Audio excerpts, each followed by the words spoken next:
पता है उसने क्या किया। तुम्हारी चालाक बेटी ने।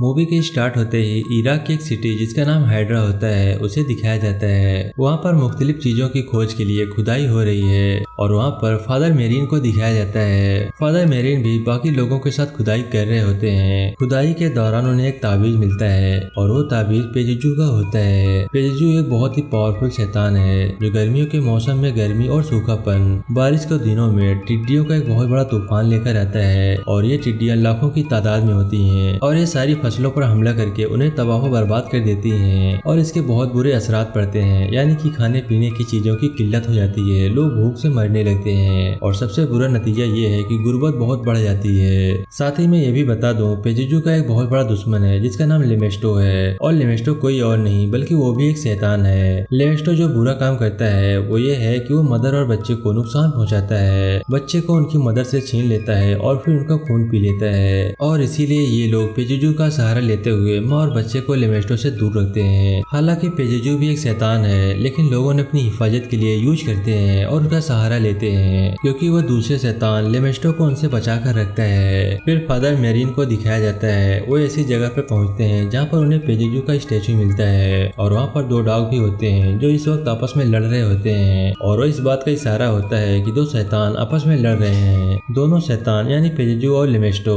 इसके बाद जॉर्ज टाउन को दिखाया जाता है, वहाँ पर क्रिस मैकनील को दिखाया जाता है जो मूवी में एक एक्ट्रेस का रोल प्ले कर रही है और अपने डॉक्टर बर्ग की एक मूवी जो स्टूडेंट के ऊपर बनाई गई है उसमें काम कर रही है। क्रिस की एक 12 साल की बेटी रीगन होती है। क्रिस एक बहुत ही फेमस एक्ट्रेस होती है, उसके पास शोहरत दौलत है, दुनिया की हर चीज उसके पास है। नेक्स्ट सीन में दिखाया जाता है कि दोनों माँ बेटी एक दूसरे के साथ होती है। क्रिस को अपनी बेटी की टॉय में एक ओजो बोर्ड मिलता है। क्रिस अपनी बेटी से उस बोर्ड के बारे में पूछती है, इस पर वो जवाब देती है, मैं अक्सर इसे खेलती हूँ। क्रिस उसे कहता है ये गेम अकेले खेलने वाला नहीं है। इस पर वो जवाब देती है, मैं इस गेम को अकेले नहीं खेलती, मेरे साथ कैप्टन हार्डी भी इस गेम को खेलते हैं। क्रिस उसे कहती है, चलो हम दोनों साथ में खेलते हैं और तुम मुझे बताना कि इस गेम को कैसे खेला जाता है। जब वो खेलने के लिए उस बोर्ड के पास जाती है तब वो बोर्ड खुद ब खुद उससे दूर चला जाता है। इस चीज को क्रिस मजाक में लेती है और वो मजाक में अपनी बेटी से कहती है, मुझे ऐसा लग रहा है तुम मेरे साथ ये गेम खेलना नहीं चाहती हो। इस पर उसकी बेटी उसे जवाब देती है कि मैं नहीं, कैप्टन हार्डी नहीं चाहती तुम इस गेम को खेलो।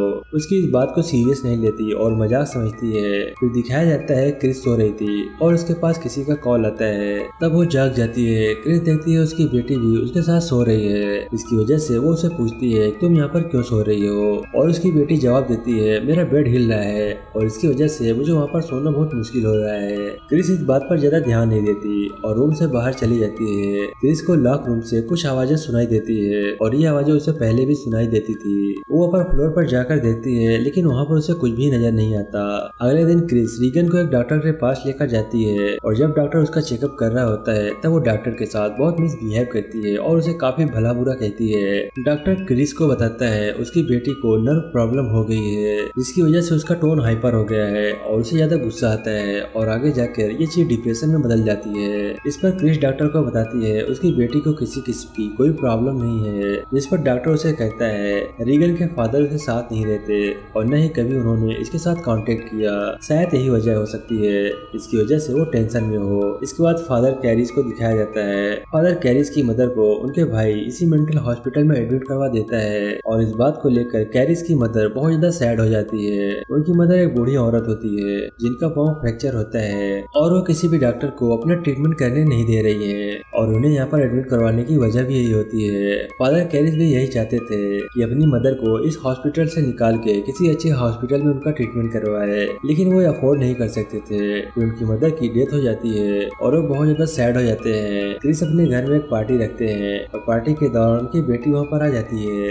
वहाँ पर मौजूद वो एक गेस्ट को कहती है तुम्हारी डेथ इसी घर के ऊपर वाले फ्लोर में होगी और इसी दौरान वो खड़ी खड़ी यूरिन कर देती है। वो सब कुछ देख कर लोग शॉक्ड हो जाते हैं। क्रिस रीगन को नहलाकर उसके बेड पर लिटाकर जैसे ही वापस जाती है उसके जाते ही उसका बेड तेजी से हिलना शुरू कर देता है। इस पर रीगन काफी चिल्लाना शुरू कर देती है। क्रिस भी ये सब कुछ देख रही होती है लेकिन उसे कुछ भी समझ नहीं आता कि आखिर क्या हो रहा है। क्रिस उसे दोबारा से डॉक्टर के पास ले जाती है और डॉक्टर फिर उसके ऊपर बहुत सारे टेस्ट करते हैं और उसे बहुत सारी तकलीफों का सामना भी करना पड़ता है, लेकिन उसके सारे टेस्ट बिल्कुल नॉर्मल होते हैं और बिल्कुल ठीक होती है, उसे कोई भी बीमारी नहीं होती।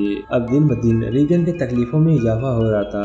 अब तो कोई उसे उठाकर हवा में उछालकर बेड पर फेंक देता है और उस वक्त रीगन सिर्फ यही चिल्ला रही होती है, मुझे बचा लो वरना मैं मारी जाऊंगी। लेकिन क्रिस कुछ भी नहीं कर पाती और देखते ही देखते रीगन पोजेस हो जाती है और डॉक्टर की कंट्रोल से बाहर हो जाती है। वो उसे नींद का इंजेक्शन देकर गहरी नींद में सुला देते हैं। क्रिस जब डॉक्टर के घर से वापस आती है तब उसे पता चलता है उसकी डायरेक्टर बर्क की छत से गिरने से मौत हो गई है और उस वक्त बर्क रीगन के पास होता है। वो इसलिए होता है ताकि वो अकेला ना रहे। रीगन बिल्कुल उल्टी होकर सीढ़ियों से नीचे उतर रही होती है, जो कि बहुत ही अजीब तरीके से, और इसी दौरान उसके मुंह से ब्लड भी आ रहा होता है और क्रिस उसे देखकर घबरा जाती है। अब डॉक्टर और साइकियाट्रिस्ट को कुछ भी समझ नहीं आ रहा था कि आखिर उसे क्या हुआ है, क्योंकि उसके ऊपर पहले से बहुत सारे टेस्ट हो चुके हैं और अजीब बात तो ये है उसके टेस्ट में कोई बीमारी भी नहीं आई, सारे टेस्ट बिल्कुल नॉर्मल हैं। इसलिए सब मिलकर क्रिस को मशवरा देते हैं कि वो जादू तोड़ने वाले के पास जाए और रीगन का एक्सोर्सिज्म करवाए।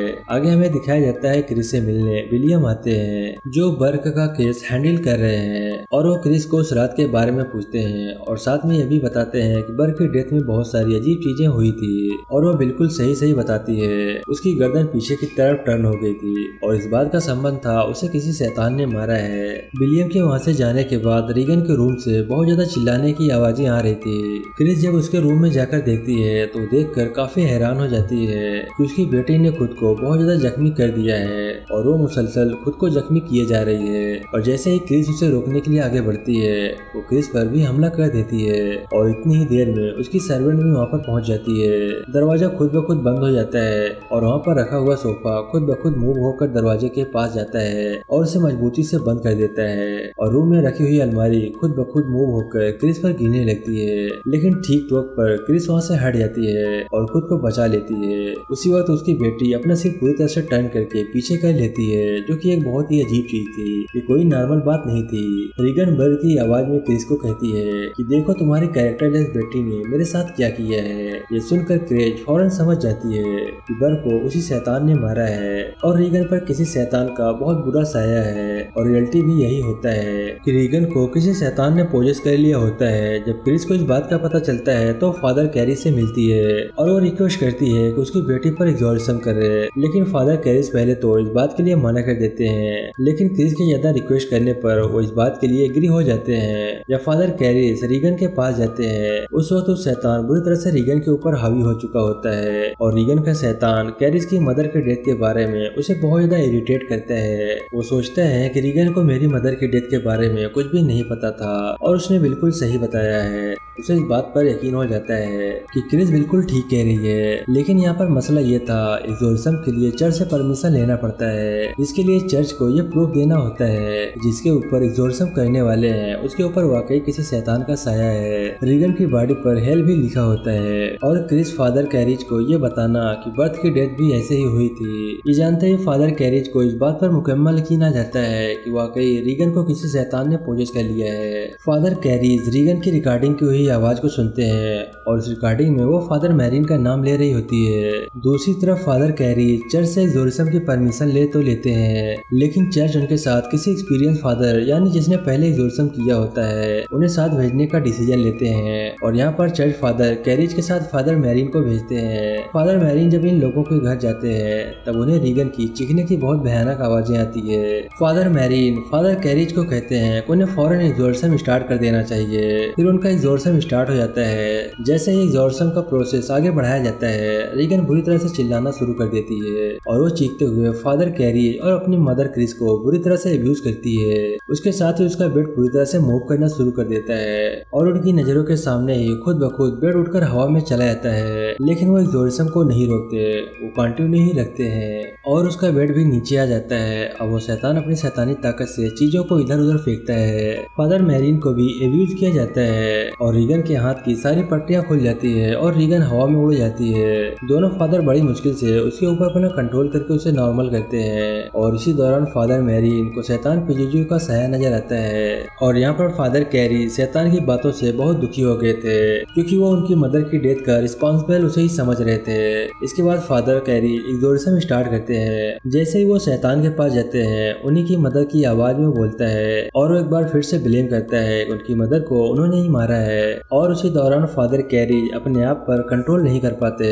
फादर मैरिन कहते हैं कि वो यहाँ से फिलहाल बाहर चले जाएं और फादर मैरिन अकेले ही एग्जोर्सिज्म पूरा करते हैं। कुछ टाइम गुजर जाने के बाद फादर कैरी दोबारा रीगन के रूम में आते हैं। तब वो देखकर हैरान हो जाते हैं कि शैतान ने फादर मैरिन को मार डाला है। ये देखकर फादर कैरिज को गुस्सा आ जाता है। वो शैतान को कहते हैं वो रीगन को छोड़कर उनकी बॉडी में आ जाए और वो शैतान ऐसा ही करता है। वो रीगन की बॉडी को छोड़कर फादर कैरिज के बॉडी में चला जाता है। तभी फादर कैरिज शैतान के मिशन को रोकने के लिए अपनी जिंदगी को सैक्रिफाइस कर देते हैं और उस रूम की खिड़की से कूद जाते हैं। उनके नीचे गिरते ही बहुत सारे लोग वहाँ पर जमा हो जाते हैं और तभी फादर कैरिज के दोस्त भी वहाँ पर आ जाते हैं। फादर कैरिज की इस दुनिया को छोड़ जाने में उनकी हेल्प करते हैं। रीगन अब बिल्कुल नॉर्मल हालत में आ जाती है और अब वो सब कुछ भूल चुकी होती है। उसे पुरानी कोई भी बात याद नहीं होती। और कुछ दिन गुजर जाने के बाद रीगन अपनी मदर के साथ उस जगह को छोड़कर चली जाती है और यहीं पर ये मूवी समाप्त हो जाती है। आई होप कि वीडियो आपको पसंद आया होगा। वीडियो अच्छा लगा तो वीडियो को लाइक करके चैनल को सब्सक्राइब करना मत भूलिएगा। मैं मिलता हूँ आपसे नेक्स्ट वीडियो में, तब तक के लिए बाय बाय।